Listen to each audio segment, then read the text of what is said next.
आकाशवाणी लखनऊ से प्रस्तुत हैं प्रादेशिक समाचार।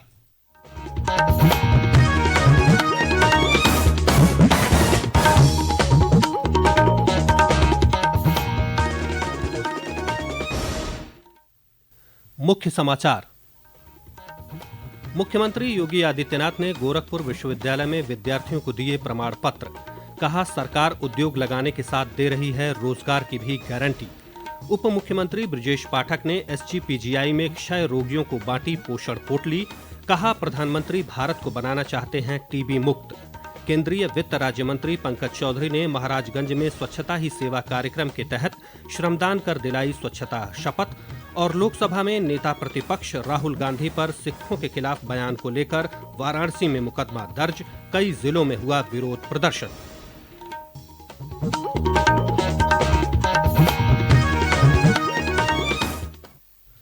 नमस्कार, प्रदेश के समाचारों के साथ मैं राघवेंद्र त्रिपाठी। और अब समाचार विस्तार से।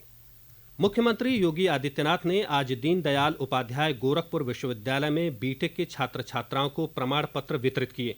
मुख्यमंत्री ने कार्यक्रम को संबोधित करते हुए कहा कि प्रदेश सरकार 6.5 लाख से अधिक युवाओं को सरकारी नौकरी दे चुकी है। उन्होंने कहा कि करोड़ों युवाओं को नौकरी भी और रोजगार के लिए निवेश की संभावनाएं उपलब्ध कराई जा रही हैं। सरकार उद्योग लगाने के साथ रोजगार की भी गारंटी दे रही है। आज हमारे पास 27 सेक्टोरियल पॉलिसीज हैं हर एक सेक्टर की, और हर पॉलिसी को हमने एम्प्लॉयमेंट के साथ जोड़ा है। अपनी जो औद्योगिक विकास की पॉलिसी बनाई तो उसमें हमने औद्योगिक एवं रोजगार की पॉलिसी नाम उसको दिया। हमने कहा औद्योगिक निवेश होगा, सरकार इंसेंटिव देगी, लेकिन इंसेंटिव के साथ साथ उन्हें रोजगार देने की गारंटी भी हमें देना होगा। टेक्नोलॉजी का उपयोग किया गया। आज कोई भी इन्वेस्टर यूपी के अंदर जब इन्वेस्टमेंट के लिए आता है तो एक जगह वह आवेदन करता है। हम उसको सिंगल विंडो की व्यवस्था देते हैं और एक जगह में बैठ करके डिजिटल प्लेटफॉर्म के माध्यम से हम उसे 450 से अधिक एनओसी एक प्लेटफॉर्म पे उपलब्ध करवाते हैं। देश का सबसे बड़ा सिंगल विंडो का निवेश मित्र पोर्टल यूपी संचालित कर रहा है।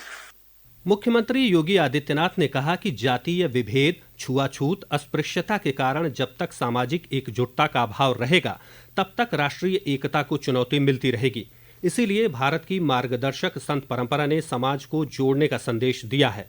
मुख्यमंत्री आज गोरखपुर के गोरखनाथ मंदिर में आयोजित ब्रह्मलीन महंत दिग्विजयनाथ और महंत अवैधनाथ की पुण्यतिथि के उपलक्ष्य में आयोजित साप्ताहिक श्रद्धांजलि समारोह के अंतिम दिन अपने विचार व्यक्त कर रहे थे। उन्होंने लोगों को देश को बांटने वाली ताकतों के षड्यंत्र से सतर्क होकर और एकजुट होकर देश और समाज हित के लिए काम करने का आह्वान किया।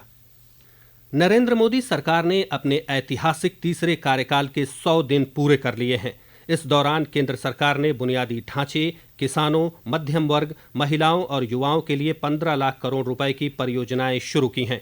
प्रधानमंत्री के संसदीय क्षेत्र वाराणसी में लोग नरेंद्र मोदी सरकार के 100 दिन पूरा होने पर काफी खुश हैं। काशी के जीआई विशेषज्ञ डॉक्टर रजनीकांत ने आकाशवाणी से बातचीत में कहा कि श्री मोदी ने अपने 100 दिन के कार्यकाल में जो एजेंडे तय किए थे उसे समय रहते पूरा कर लिया।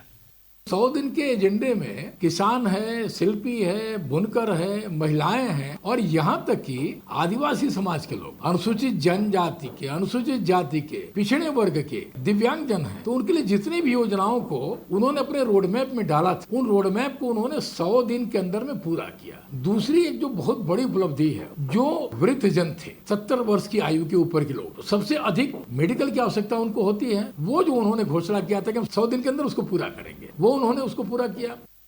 प्रधानमंत्री टीबी मुक्त भारत अभियान के तहत आज लखनऊ स्थित एसजीपीजीआई में क्षय रोगियों को गोद लिए जाने और पोषण पोटली वितरण कार्यक्रम का आयोजन किया गया।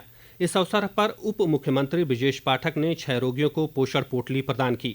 उन्होंने कहा कि प्रधानमंत्री नरेंद्र मोदी भारत को टीबी मुक्त देश के रूप में देखना चाहते हैं। टीबी रोगियों को पोषण पोटली प्रदान करना इस दिशा में उठाया गया एक कदम है। पर्यटन एवं संस्कृति मंत्री जयवीर सिंह ने बताया कि प्रदेश में पर्यटकों की संख्या में हो रही अप्रत्याशित वृद्धि को देखते हुए पर्यटन पुलिस को अपग्रेड किया जा रहा है। इसके लिए उन्हें लखनऊ स्थित मान्यवर Kanshiram institute of tourism management में अलग अलग बैच में ट्रेनिंग दी गई, जिसमें उन्हें आगंतुकों के साथ व्यवहार, स्वास्थ्य देखभाल सहित अन्य जानकारियां दी गई। मंत्री जयवीर सिंह ने कहा कि पर्यटकों की सुविधा, सुरक्षा और प्रदेश के पर्यटन स्थलों के प्रचार प्रसार में सहयोग के लिए पर्यटन पुलिस का गठन किया गया है। इनकी तैनाती प्रदेश के विभिन्न पर्यटन स्थलों पर की गई है। रेलवे भर्ती बोर्ड ने गैर तकनीकी श्रेणियों में विभिन्न पदों के लिए 3,445 भर्तियां निकाली हैं। इसके लिए अभ्यर्थी 20 अक्टूबर तक आवेदन कर सकते हैं। जिन पदों के लिए भर्ती निकाली गई है उनमें वाणिज्यिक सह टिकट लिपिक, लेखा लिपिक सह टंकक, कनिष्ठ लिपिक सह टंकक और रेलगाड़ी लिपिक के पद शामिल हैं। रेलवे भर्ती बोर्ड के अध्यक्ष ने कहा कि भर्ती से संबंधित कोई भी सूचना समय समय पर केवल आरआरबी की वेबसाइट पर ही जारी की जाएगी। यह समाचार आप आकाशवाणी लखनऊ से सुन रहे हैं। ताज़ा समाचार जानने के लिए आप हमारी वेबसाइट newsonair.gov.in पर लॉगिन कर सकते हैं। इसके साथ ही आप प्रादेशिक समाचारों का यह बुलेटिन हमारे YouTube channel news on AIR Lucknow पर भी सुन सकते हैं। प्रदेश के नगर विकास एवं ऊर्जा मंत्री ए.के. शर्मा ने कहा है कि सभी नगरीय निकायों में स्वच्छ भारत मिशन के स्वच्छता ही सेवा कार्यक्रम के तहत 2 अक्टूबर तक स्वच्छता और साफ सफाई का विशेष अभियान चलाया जा रहा है। इस वर्ष स्वच्छ भारत मिशन के 10 वर्ष पूरे होने पर देश भर में स्वच्छता में जन भागीदारी, संपूर्ण स्वच्छता और सफाई मित्र सुरक्षा के साथ स्वच्छता कार्यक्रम आयोजित किया जा रहा है। उन्होंने बताया कि महात्मा गांधी के 155वें जन्मदिवस पर समस्त नगरीय निकायों में 26 सितंबर से 2 अक्टूबर तक 155 घंटे तक लगातार सफाई अभियान चलाया जाएगा। श्री शर्मा ने इसके लिए सभी निकाय कार्मिकों को अभी से तैयारी पूरी करने को कहा। नगर विकास मंत्री ने कल लखनऊ में निकायों की स्वच्छता, साफ सफाई, सुंदरीकरण के कार्यों की समीक्षा कर आवश्यक निर्देश दिए। केंद्रीय वित्त राज्य मंत्री पंकज चौधरी ने महाराजगंज में आज स्वच्छता ही सेवा 2024 के तहत स्वच्छता अभियान में हिस्सा लिया। केंद्रीय मंत्री और सदर विधायक जयमंगल कन्नौजिया ने महुआ स्थित राम जानकी मंदिर परिसर में साफ सफाई की। इस अवसर पर उन्होंने पौधरोपण किया और स्वच्छता की शपथ दिलाई। इस अवसर पर केंद्रीय मंत्री ने लोगों से स्वच्छता और वृक्षारोपण के क्रियाकलापों को अपनाने का आग्रह किया। स्वच्छता ही सेवा पखवाड़ा के तहत आज लखनऊ के चारबाग रेलवे स्टेशन पर विशेष सफाई अभियान चलाया गया। लोकसभा में नेता प्रतिपक्ष राहुल गांधी के पिछले दिनों अमेरिका में सिखों के बारे में दिए गए बयान को लेकर वाराणसी में अधिवक्ता और भाजपा पदाधिकारी अशोक कुमार ने सिगरा थाने में तहरीर दी। उनकी तहरीर पर राहुल गांधी के विरुद्ध भारतीय न्याय संहिता की धारा 152 के तहत मुकदमा पंजीकृत किया गया है। अशोक कुमार ने कहा कि राहुल गांधी का बयान सिख समुदाय को उत्तेजित करने वाला था। साथ ही देश से आरक्षण को समाप्त करने की बात कहकर राहुल गांधी ने पिछड़े और वंचित समुदाय के लोगों की भावनाओं को आहत किया है। राहुल गांधी के सिखों के बारे में दिए गए बयान को लेकर लखनऊ, मिर्जापुर सहित कई जिलों में आज विरोध प्रदर्शन किया गया। केंद्रीय कौशल विकास एवं शिक्षा राज्य मंत्री जयंत चौधरी ने कहा है कि वक्फ बोर्ड संशोधन बिल को लेकर जेपीसी बनाई गई है। केंद्र सरकार इस पूरे मामले में लोगों से सुझाव ले रही है। उन्होंने कहा कि हो सकता है कि सरकार ने जो संसद में प्रस्ताव दिया है उसमें कुछ बदलाव किया जाए।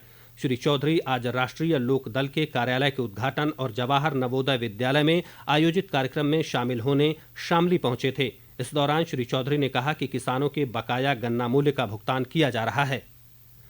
पूर्व राष्ट्रपति रामनाथ कोविंद ने तिरुपति बालाजी मंदिर के प्रसाद विवाद को बेहद चिंताजनक बताया है। उन्होंने कहा कि हिंदुओं में प्रसाद को लेकर जो श्रद्धा होती है अब उसमें शंका उत्पन्न हो गई है। प्रसाद में मिलावट करना हिंदू धर्म में सबसे बड़ा पाप है।